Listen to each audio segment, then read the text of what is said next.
Epithelioid mesothelioma cells. Epithelioid cells are the maximum common mesothelioma mobile kind. Epithelioid cells are characterized by the aid of a single nucleus, uniform appearance, and slow increase. There also are several subtypes of epithelial cells depending on which they are observed in the body. Adenomatoid, glandular. Those cancer cells generally form inside the body's glands. They can seem just about everywhere else within the body. This mesothelioma cellular kind may be either benign or malignant. Further, adenomatoid cells don't continually mean that mesothelioma is present.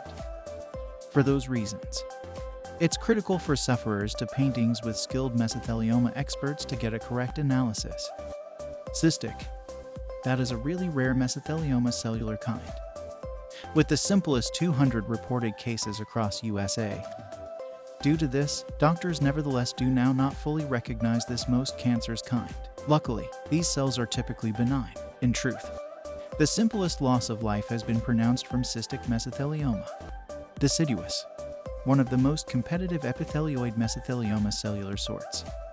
These cells are fashioned like large polygons or ovals and have defined borders. Papillary. Nicely differentiated papillary. Whilst there may be no absolutely tested remedy for papillary mesothelioma, surgical operation, chemotherapy, or radiation are all feasible options. Small cellular. Small cells are normally observed within the peritoneum, but they have additionally been located in the pleura and pericardium. Those cells may even be discovered in other sorts of cancers as well.